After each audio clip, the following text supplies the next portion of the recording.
नमस्कार। आप सभी का स्वागत है हमारे YouTube चैनल ग्रीन स्टार पर। मैं मनोज सर फिर आपके सामने एक नई वीडियो के साथ। और आज की वीडियो में हम पढ़ेंगे उपसर्ग और प्रत्यय से संबंधित ऑब्जेक्टिव टाइप प्रश्नोत्तर। इससे पहले हमने समास और संधि के प्रश्नोत्तर कर लिए हैं, उनको वीडियो में समझा भी है। तो आज इस नई वीडियो में उपसर्ग और प्रत्यय हम करेंगे।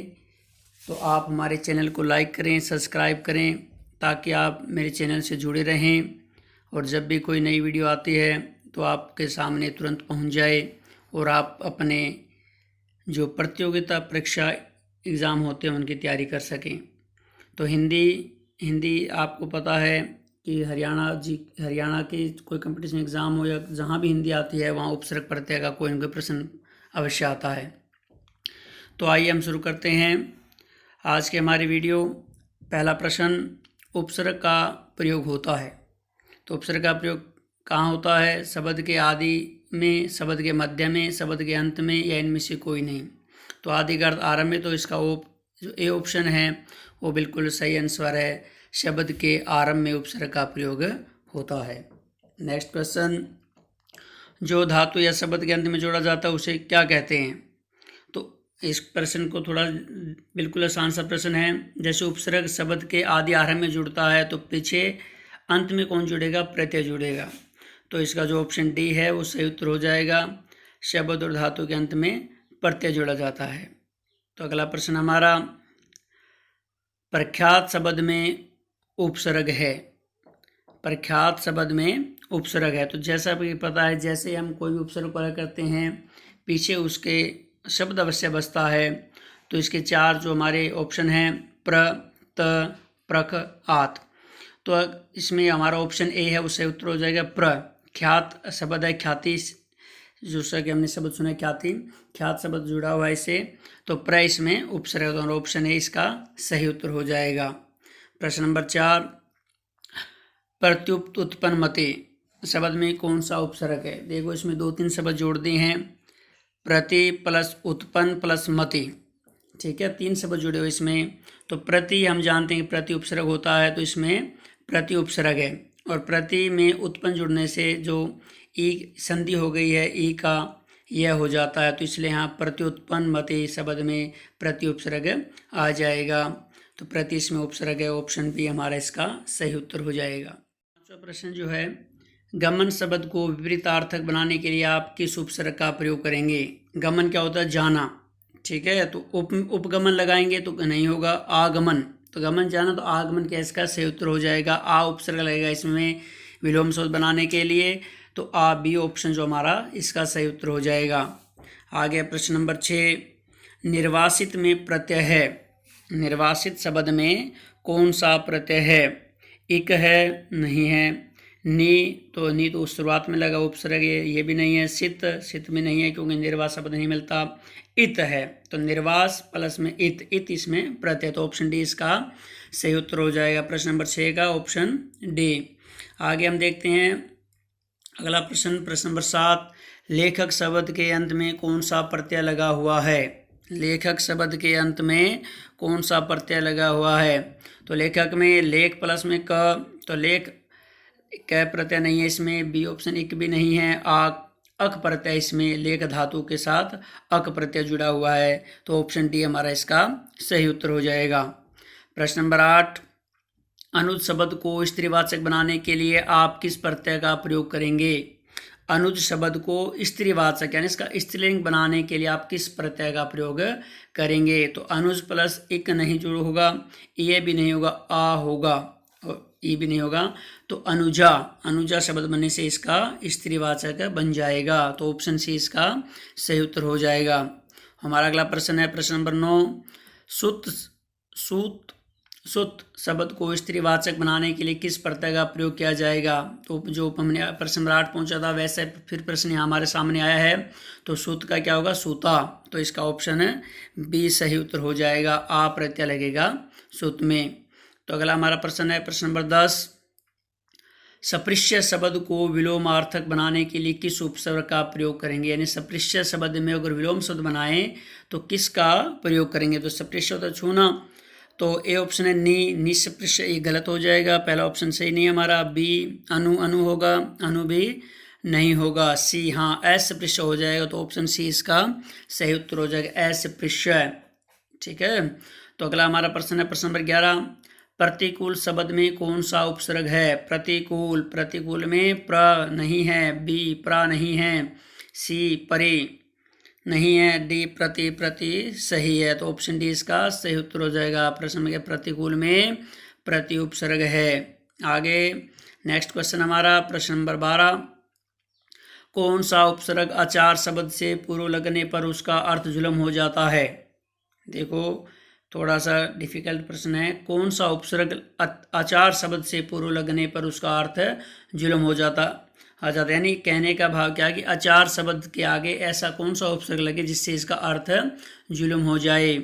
तो इसमें क्या हो जाएगा, अति उपसर्ग लगने से जुलम हो जाएगा, अति और आचार अत्याचार, अति उपसर्ग लगने से इसका क्या हो जाएगा, हमारा अत्याचार हो जाएगा। ठीक है, तो अति ऑप्शन बी इसका सही उत्तर हो जाएगा, प्रश्न नंबर 12 का ऑप्शन बी। आगे प्रश्न नंबर 13 में निम्नांकित में कौन सा शब्द कृदंत प्रत्यय से बना हुआ है? कृदंत प्रत्यय, ठीक है, प्रत्यय दो प्रकार हमारे कृदंत और तद्धित। कृदंत प्रत्यय से कौन सा शब्द हमारा बना हुआ है? तो कौन सा है? रंगीला भी नहीं है, बिकाऊ, बिकाऊ शब्द हमारा जो है कृदंत प्रत्यय से बना हुआ है। ठीक है, तो कृदंत प्रत्यय कौन से होते हैं? जो धातु से बनते हैं। ठीक है, और तद्धित प्रत्यय कौन से होते हैं? जो संज्ञासना विशेषण से बनते हैं। तो रंग धातु नहीं है, तो यहाँ पर बिक जो है धातु है, बिकना, बिक। ठीक है, तो बिकाऊ शब्द कृदंत प्रत्यय से बना हुआ है, तो प्रश्न नंबर जो हमारा 13 इसका बी ऑप्शन है सही हो जाएगा। तो रंगीला में रंग है, इसमें दूध है, इसमें कृपया, ये तीनों धातु नहीं है। ठीक है, तो हमारा प्रश्न नंबर 14, किस शब्द में आवा प्रत्यय नहीं है? नहीं है, ये बात ध्यान रखना कि कई बार हम प्रश्न पढ़ते समय थोड़ी सी गलती कर देते हैं कि है और नहीं है, इसमें थोड़ा सा अंतर हो जाता है। तो किस शब्द में आवा प्रत्यय नहीं है?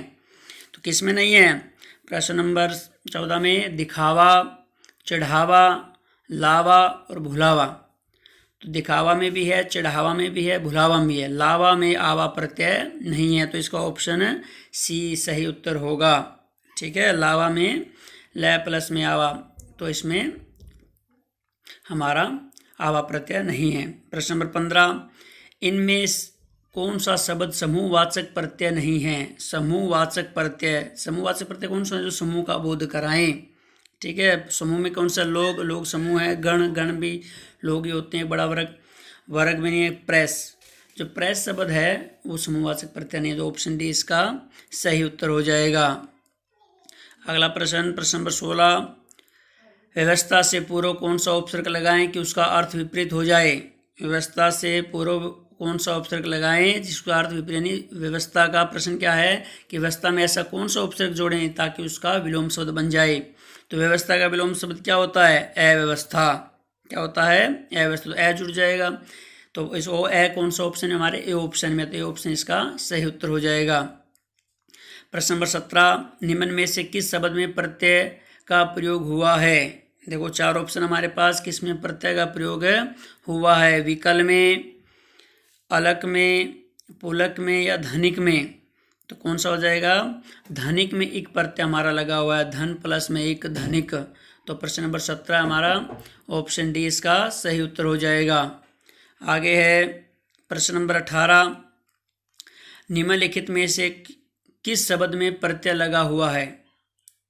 निम्नलिखित में से किस शब्द में प्रत्यय लगा हुआ है? सागर में लगा हुआ है, नगर में लगा हुआ है, अगर मगर में लगा हुआ है, जादूगर में लगा हुआ है? तो 18 का क्या हो जाएगा?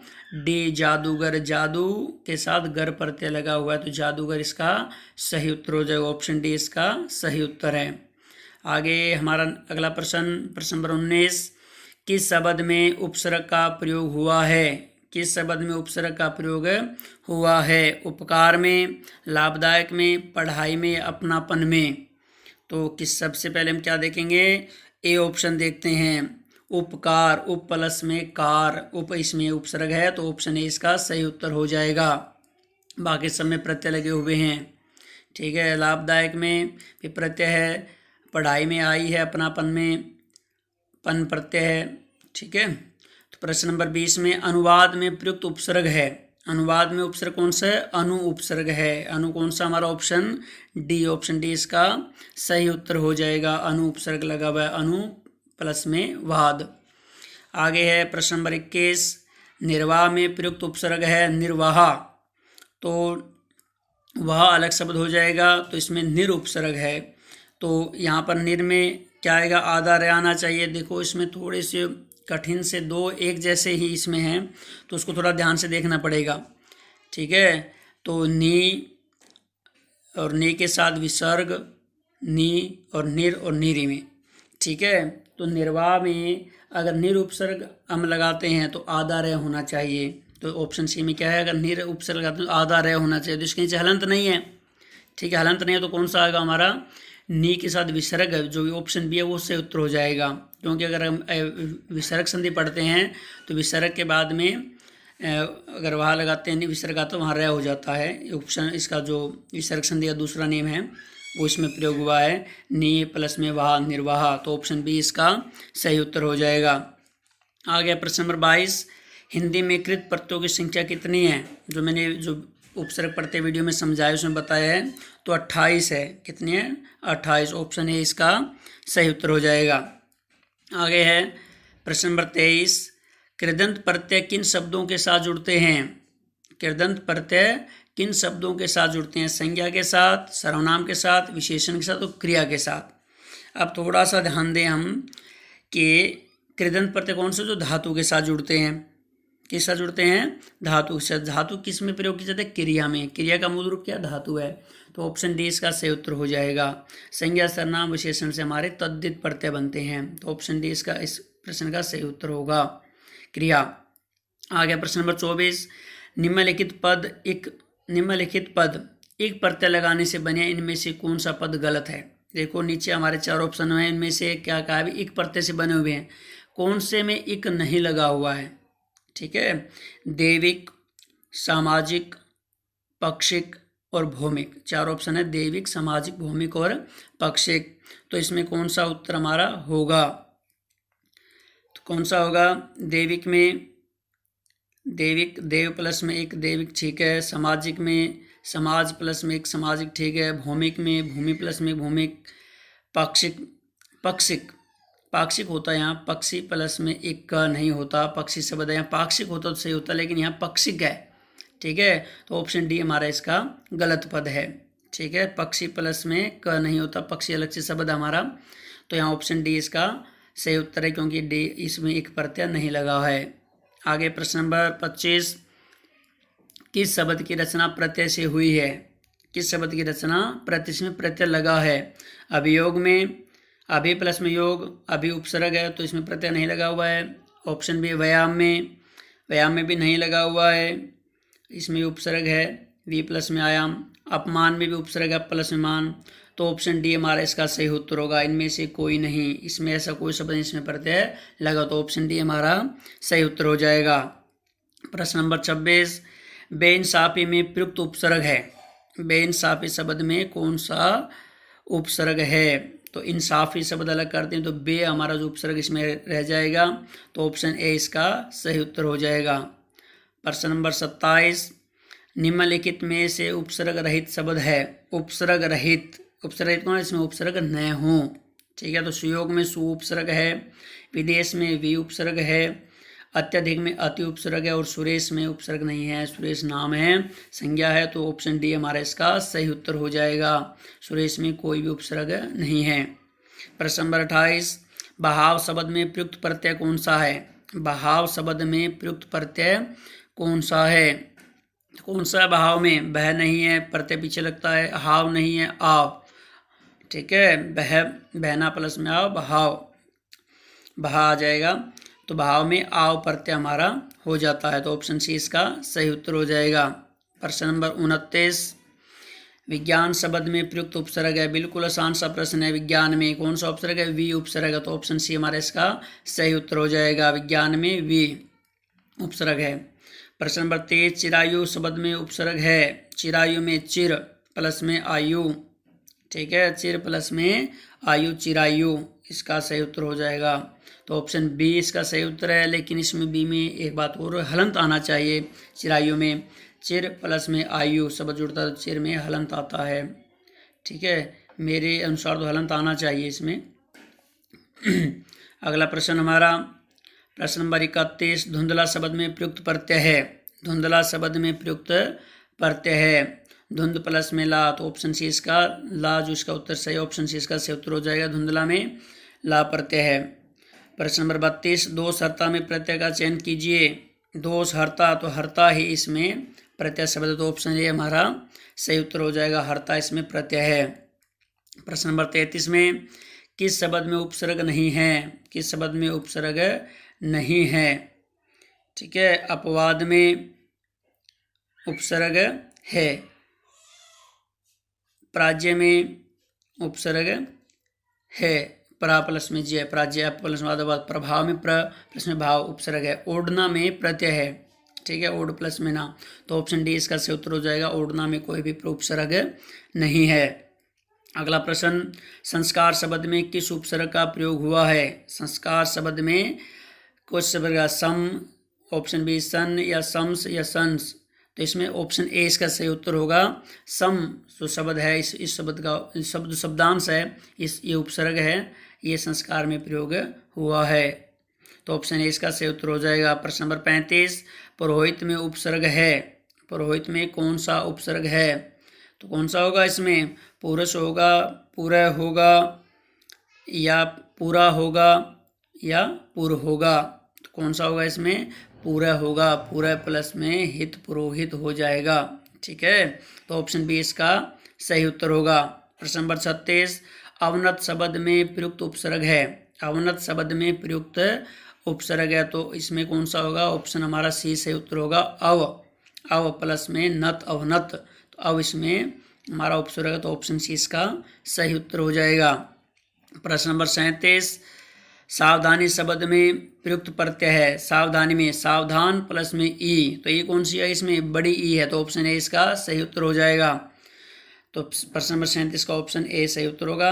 और लास्ट प्रश्न हमारा कनिष्ठ, कनिष्ठ शब्द में प्रयुक्त प्रत्यय है। प्रश्न नंबर 38 में क्या है, कनिष्ठ शब्द में प्रयुक्त प्रत्यय है। कौन सा प्रत्यय, या आप हमें कमेंट बॉक्स में जा करके बताएंगे। इस प्रश्न का उत्तर मैं नहीं दे रहा हूं, तो इस प्रश्न को आप स्वयं इसका उत्तर ढूंढें और कमेंट बॉक्स में बताएं, ताकि हमें पता चलेगा आपकी उपसर्ग प्रत्यय की तैयारी कैसी है। तो अब हमने जो इसके 38 प्रश्न कर लिए, इसके अलावा मैं आपको थोड़ा सा कुछ और भी बात बताना चाहता हूँ। ऐसे बहुत से शब्द है जिसमें उपसर्ग और प्रत्यय दोनों मिले होते हैं, तो कुछ उदाहरण याद मैं आपके सामने रख रहा हूँ। उपसर्ग प्रत्यय दोनों का एक साथ प्रयोग, ये अलग सी बात पहली वीडियो में नहीं आई थी।